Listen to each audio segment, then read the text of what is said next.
Assalamualaikum warahmatullahi wabarakatuh. Selamat petang murid-murid. Semoga dalam keadaan sihat walafiat, ya, dijauhkan daripada berbagai penyakit, khususnya wabak COVID-19, insya-Allah. Dan pada petang ini, insya-Allah kita akan menyambung pelajaran bagi mata pelajaran hadis tahun 5, ya, yang mana sebelum ini pun kita dah belajar tajuk iaitu galakan beristiqamah, yang mana digalakkan untuk beristiqamah dalam melakukan kebaikan, ya, yang mana kita boleh beristighfar, ya, memperbanyakkan berselawat ke atas junjungan besar Nabi Muhammad sallallahu alaihi wasallam, ya, dan juga sentiasa berzikir, ya, seperti subhanallah walhamdulillah wala ilaha illallah wallahu akbar di dalam hati, ya, apabila kita berseorangan ataupun secara berkumpulan. Tapi untuk sekarang ini dalam proses PKP, kita tidak digalakkan untuk berkumpul di satu tempat dengan jumlah yang ramai, ya.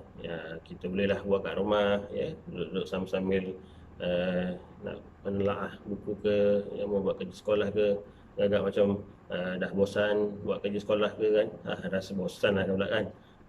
Kita zikirlah dulu, selawat ke naik dengan Nabi Muhammad sallallahu alaihi wasallam.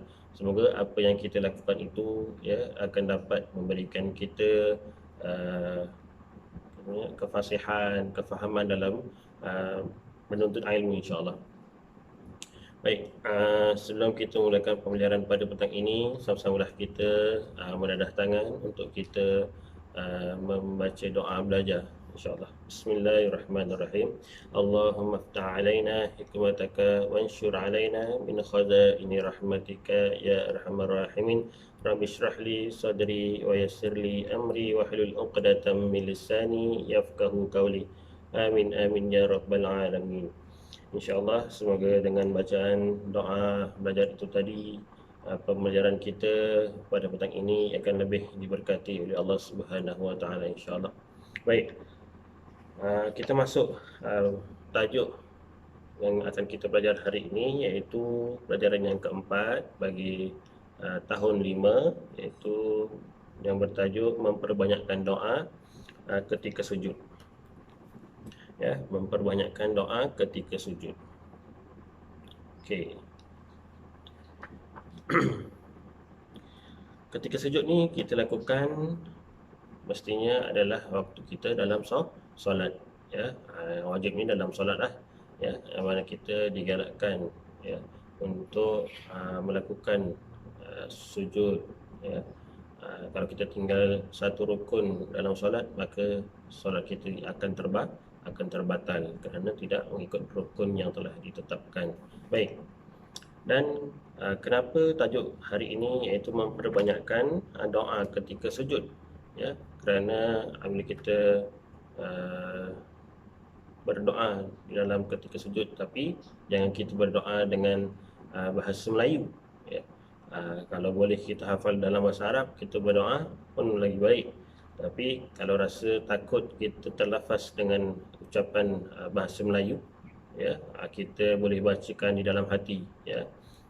Niatkan, ya, untuk kita dijauhkan daripada pelbagai penyakit, diberikan kesihatan, dilimpahkan rezeki yang melimpah ruah banyaknya, dipermudahkan dalam belajar, dalam menuntut ilmu, ya. Jadikan anak yang soleh dan solehah buat ibu ayah kita, ya. Semoga kita selamat dunia dan akhirat, insya-Allah. Baik. Baik, kita baca sama-sama untuk hadis berkaitan tentang memperbanyakkan doa ketika sujud, ya. Sama-sama kita baca. Bismillahirrahmanirrahim. An Abi Hurairah radhiyallahu anhu anna Rasulullah sallallahu alaihi wasallam qala aqrabu ma yakunul 'abdu min rabbih wa huwa sajidun fa aksirud du'a. Rawahu Muslim. Baik, Ustaz akan bacakan sekali lagi, ya, mudah-mudahan boleh ikut. An Abi Hurairah radhiyallahu anhu anna Rasulullah sallallahu alaihi wasallam qala aqrabu ma yakunul 'abdu min rabbih wa huwa sajidun fa aksirud du'a.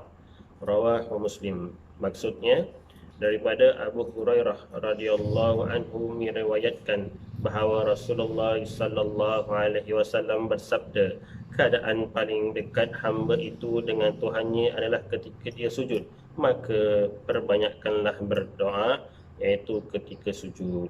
Ya, maksudnya ke situ.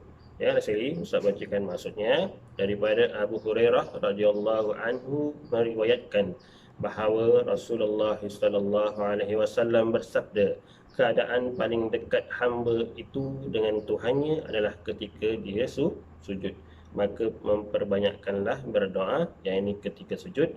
Riwayat Muslim.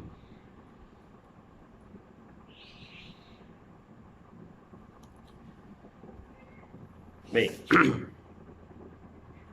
Apa itu doa? Doa ketika sujud. Doa ketika sujud itu ialah, kalau kita rungkaikan, doa ialah memohon segala hajat dengan rendah diri kepada Allah, kerana kita adalah hamba ciptaan Allah Subhanahu Taala, ya, yang diciptakan daripada tanah, ya, tanah yang mulia, ya. Kita sentiasa merendah diri, jangan kita rasa sombong, rasa tinggi diri, bangga diri, ya. Kerana takut apabila kita bangga diri, ya, dengan amalan yang kita lakukan, maka kita punya amalan kita akan terhapus oleh Allah Subhanahu Taala, ya. Yang keduanya, tujuan kita berdoa ketika sujud, memperbanyakkan doa ketika sujud, ialah tujuannya supaya mendapat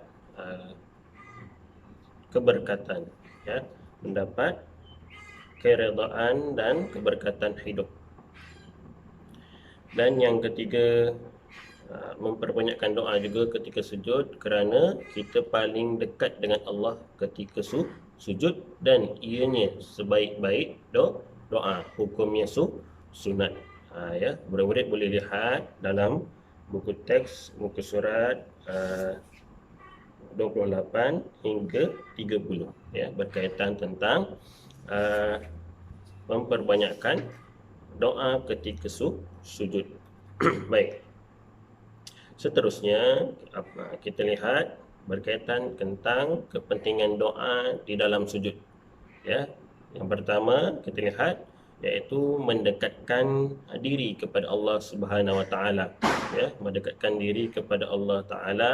Yang kedua, menunjukkan kerendahan hati sebagai hamba, ya, hamba yang hina, ya, yang kedua. Yang ketiga, meyakini Allah Maha mendengar akan doa-doa hamba-hambanya. Dan yang keempat, menunjukkan kesungguhan dalam berdoa, kerana apabila Allah mendengar hamba-hambanya sentiasa berdoa, memohon ampun pada Allah Subhanahu Taala, ya, berpegang kepada Allah Taala dan Rasulnya, maka Allah akan makbulkan doa kita, insya-Allah, ya. Bersungguh-sungguhlah dengan hati yang ikhlas ketika berdoa. Baik. Rasa itu sahaja yang Ustaz ingin sampaikan dan terangkan kepada murid-murid. Ya, terima kasih kepada murid-murid yang di luar sana yang menonton video ini. Semoga mendapat manfaat apa yang Ustaz sampaikan, dan semoga kita berada dalam lindungan Allah Subhanahu Wa Taala, insya-Allah. Dan jumpa lagi di masa akan datang, di lain masa, di lain waktu. Dan jumpa lagi, jaga diri baik-baik, ya.